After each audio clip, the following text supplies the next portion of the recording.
자, 이제 성경 말씀 우리 함께 보겠습니다. 에베소서 2장 11절로 19절입니다. 에베소서 2장 11절로 19절.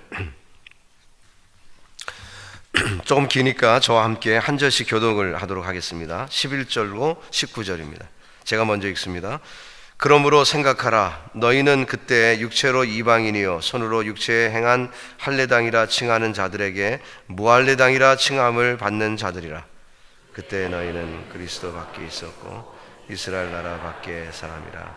약속의 언약들에 대하여 외인이요 세상에서 소망이 없고 하나님도 없는 자이더니 이제는 전에 멀리 있던 너희가 그리스도 예수 안에서 그리스도의 피로 가까워졌느니라.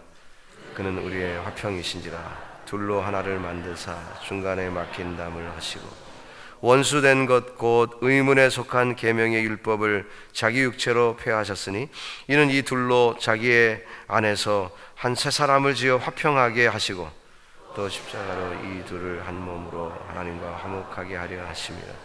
원수된 것을 십자가로 수면하시고 또 오셔서 먼 데 있는 너희에게 평안을 전하고 가까운 데 있는 자들에게 평안을 전하셨으니 우리 둘이 성령 안에서 아버지께 나아감을 얻게 하려 하십니다. 함께 읽습니다. 그러므로 이제부터 너희가 외인도 아니요 손도 아니요 오직 성도들과 동일한 시민이요 하나님의 권속이라. 아멘. 인류 역사에 그 모든 역사를 좀 요약하면 어떻게 보면 불화의 역사, 나눔의 역사라고 말할 수가 있습니다. 아담의 범죄 이후에 세상에는 화평이, 진정한 화평이 없었습니다. 하나님과 멀어졌고 이미 하나가 되었던 부부 사이도 멀어졌고 한 배에서 태어난 형제 사이도 멀어졌습니다. 하나님과 멀어져 에덴에서 쫓겨났고 그 아들 가인은 동생을 쳐 죽이는 일을 범하고 만 것입니다. 자, 이것이 인류의 역사입니다. 흔히 가문에 대해서 얘기할 때 가문이 별로 좋지 않고 그러면 콩가루 집안이다. 우리가 농담으로 그렇게 얘기하죠. 콩가루 집안이다. 우리 모든 인류는 콩가루 집안이었습니다. 그렇죠. 예. 아니, 부부가 그렇게 사이가 안 좋고, 예? 또 형제가 서로 죽이고, 이 콩가루 집안이죠. 예. 우리 인류의 조상, 저와 여러분의 조상, 예. 우리 집안, 모든 인류는 아담의 허리에서 나왔잖아요. 그러니까 모든 우리 그 인류의 집안들은 결국은 콩가루 집안이에요. 소망이 없습니다. 우리는 다 부족합니다. 뭐 뼈대 있는 집안 어쩌고 저쩌고 아무리 말해봐야 소용없어요. 끝으로 올라가면은 아담인데 결국 그렇다면 우리는 다 이렇게 죄로 인하여 나뉜 불화와 원수 삼는 그런 가정이었음을 성경은 말씀하고 있습니다. 이 떠남과 불화의 역사는 사실 오늘도 계속되고 있습니다.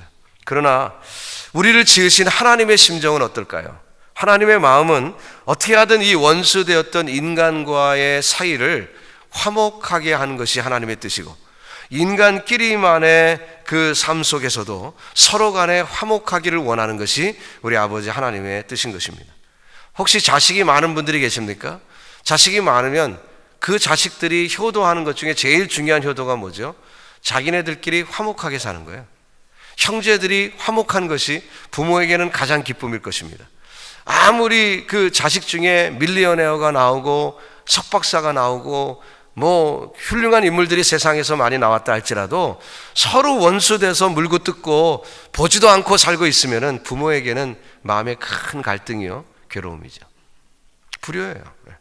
영적으로 같은 것입니다. 우리가 하나님 아버지를 섬기고 있는데 하나님 아버지께서 원하시는 것은 우리가 어떻게 하든 화목하게 사는 것을 주님은 원하시고 있습니다.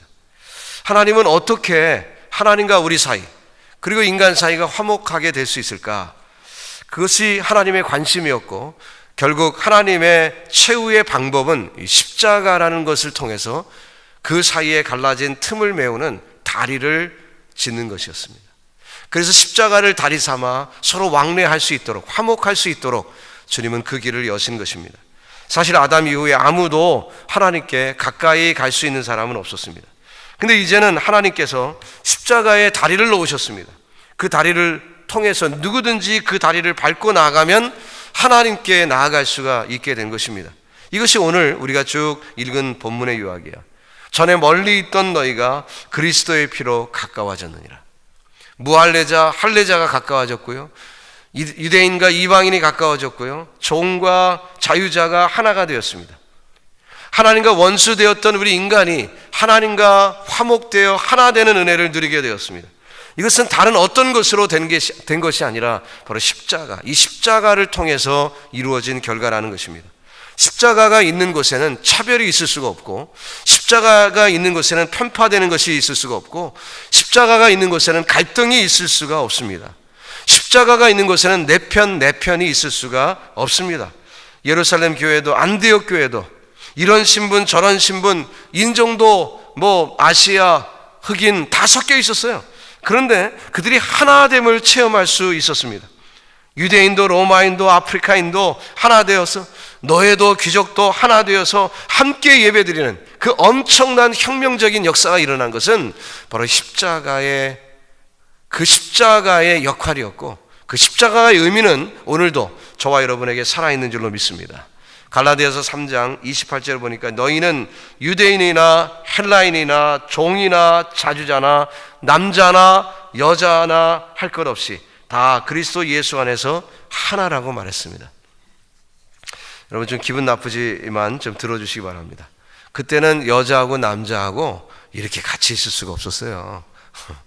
요즘 세상이 많이 좋아져서 이렇게 같이 있는 거지, 옛날에는 이렇게 같이 있을 수가 없었어요.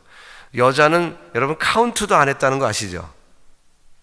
예, 우리 자매님들이 아주 기분 나빠하시기 시작하는데 사실입니다. 여자는 카운트도 안 했어요. 그래서 예수님이 오병이어의 역사에 있을 때도 남자만 5,000명이다 이렇게 얘기하잖아요. 출애굽할 때도 60만 명은 여자 수는 아예 넣지도 않았던 거예요. 그것이 그 당시의 풍습이에요. 그렇기 때문에 갈라디아에서 남자나 여자나 이런 말이 나오는 거예요. 남자나 여자나 하나다.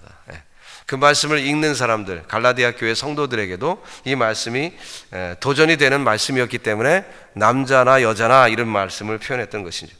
자, 이것은 다른 어떤 것으로 될 수가 없었습니다. 어떤 누구도 할 수 없었고, 어떤 철학도 할 수가 없었고, 어떤 정치인도 할 수가 없었던 거예요. 이것은 오로지 십자가만 할 수 있었던 것입니다. 우리 대한민국 조국은 분단된 국가입니다. 분단된 국가, 허리 잘린 국가인데 또 남쪽도 이리저리 동서 간에 갈등이 많고 그래요. 이번에 일렉션은 좀 다르다고 하는데 두고 봐야 되겠습니다. 어쨌든 이렇게 나눔 받는 것이 우리 민족이에요. 그러면 이 남북이 하나 될 수 있는 유일한 방법은 어떤 정치도 아니고 어떤 다른 게 아니라 바로 이 십자가의 도가 살아있을 때 남북도 하나 되는 그런 역사가 있을 줄 믿습니다. 그게 이북에 있는 분들이 그걸 너무 잘 알기 때문에 그렇게 기독교를 박해하는 거예요. 그렇게 기독교를 미워하는 거예요.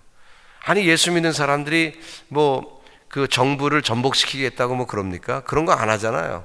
그런데도 불구하고 사상범으로 집어넣어서 감옥 속에도 집어넣고 요독 수용관에 넣고 그 사람들을 톨처하고 어렵게 하는 건 아니겠습니까? 그들이 무서워하는 거예요.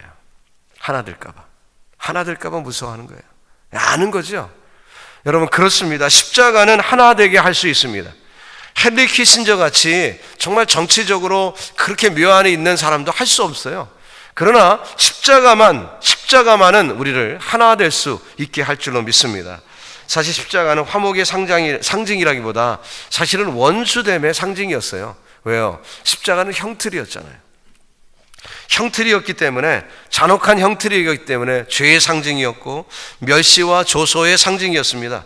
예수님도 십자가 위에서 이렇게 부르시셨죠. 엘리 엘리 라마 사박다니, 나의 하나님 어찌하여 나를 버리셨나이까. 사실 십자가 지신 주님에게는 십자가는 나눔의 상징이었어요. 십자가는 고통의 상징이었고 십자가는 저주받음의 상징이었습니다. 그러나 아이러니컬리 그것이 우리에게는, 예수님께는 저주의 상징이었지만 그것이 우리에게는 화목의 상징으로 등갑을 한 거예요. 여러분, 이 놀라운 축복이 우리에게 온 것입니다. 하나님의 아들이 십자가 위에서 멸시와 천대를 받음으로 우리가 그분의 대신 화목과 화평을 누리게 된 거예요. 원래 아들과 아버지 사이는 화목했습니다. 예수님이 공생애 때 뭐라고 얘기하셨습니까? 아버지와 나는 하나다. 하나, 하나라고 말씀했어요. 나뉠 수 없는 하나였어요. 그렇지만 예수님 당신은 그 십자가 위에서 천대와 멸시를 받고 아버지로부터도 외면을 받아야 하는 그런 경험을 하셔야만 했습니다. 주님이 외면당하심으로 인해서 우리가 외면당하지 않도록 하신 것이죠. 그가 멸시를 당함으로 우리가 멸시를 당하지 않도록 하신 것입니다. 그가 나님의 체험을 경험함으로 인해서 우리는 하나됨의 체험을 할 수 있도록 주님은 그 길을 십자가를 통해서 여신 것입니다. 이것은 놀라운 교환의 신비고 놀라운 은혜인 것입니다. 누군가가 대신 버림받음으로 내가 찾은 바 되었다는 거예요. 누군가 대신 저주받음으로 내가 화목을 누리게 되었다는 것입니다. 이사야 53장에서도 그가 찔림은 우리의 허물을 위함이요 그가 상함은 우리의 징계를 위함이요 그가 채찍에 맞음으로 우리가 나음을 입었다고 그랬어요.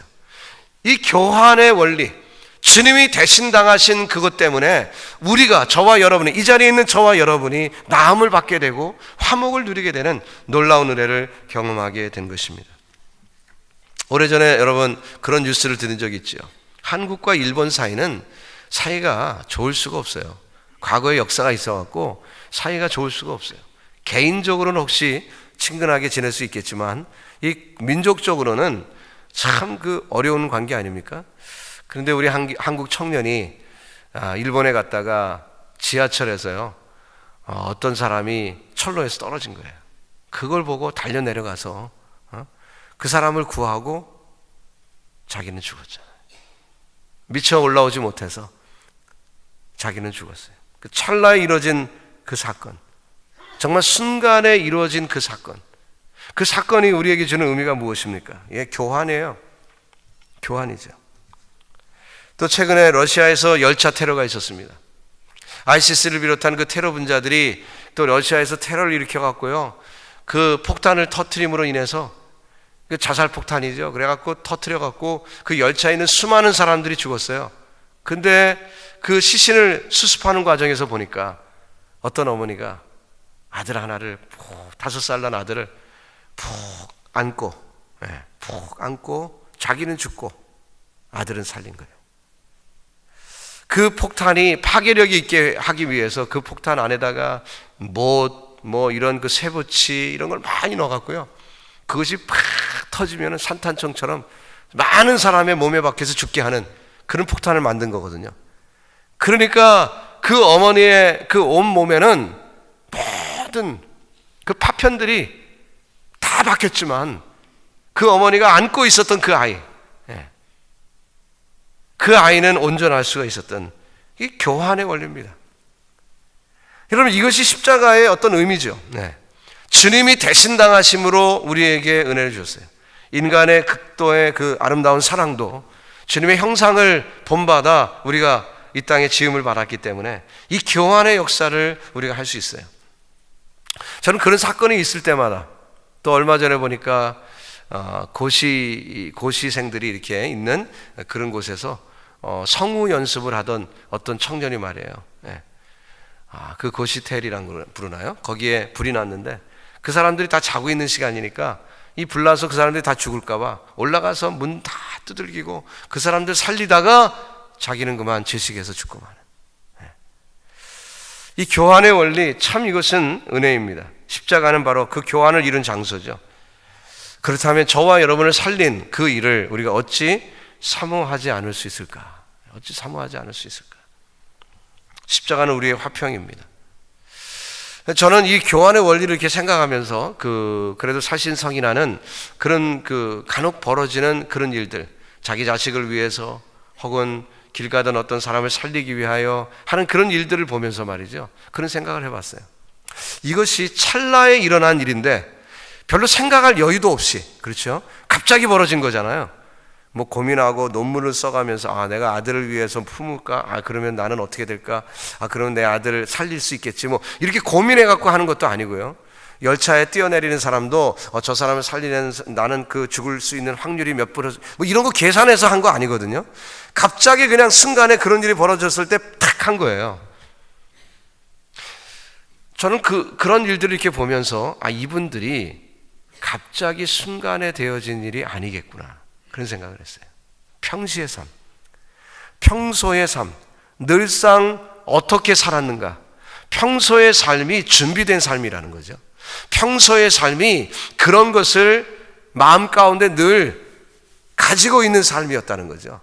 그래서 찰나에 그런 기회가 주어졌을 때 그렇게 자기 몸을 던진 거죠. 아무 준비도 안 된 사람이 그런 일을 할 수 있겠습니까? 항상 이기적이고 항상 내 것만을 챙기고 항상 자기중심적이고 조금이라도 양보 못하는 그런 사람들이 그런 일을 할 수 있을까요? 절대로 못할 거예요. 절대로 못할 거예요. 준비된 사람이 그런 일을 할 수 있었죠. 예수님도 마찬가지입니다. 그 일을 이루기 위하여 주님은 정말 영원토록 그 모든 일을 계획하시고 준비하신 거죠. 태초에 인간이 실패하는 순간부터 여인의 후손을 통하여 구원을 받을 것을 주님은 약속해 주셨습니다. 여인의 후손이 누굽니까 도대체? 저와 여러분 다 남자의 후손이죠. 남자의 씨를 받아서 우리는 다 태어났습니다. 그러나 유일하게, 인류 역사상 유일하게 여인의 후손으로 태어난 분은 예수 그리스도 한 분밖에 없잖아요. 이미 예언이 된 거예요. 준비가 된 것입니다. 그 일을 아시고 이 땅에 오신 거예요. 그렇기 때문에 공생에 출발하는 그 순간에 세상 죄를 지고 가는 하나님의 어린 양이라는 그런 표현이 예수님께 적합한 표현이었던 거죠. 사랑하는 성도 여러분, 저와 여러분의 삶 속에서도 정말 십자가를 내 가슴에 담은 자답게 십자가의 화평을 이루며 사는 믿음의 백성들 되기를 주님의 이름으로 축원합니다. 여러분의 가정에서 여러분이 십자가 지시고 여러분이 화평의 도구가 되시기를 예수님의 이름으로 축원합니다.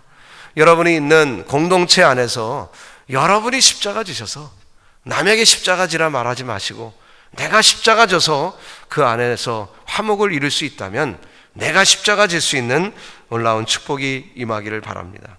예수님은 말씀하셨습니다. 내가 곧 길이요 진리요 생명이니 나로 말미암지 않고는 아버지께로 올 자가 없다. 내가 길이다. 주님 말씀하세요.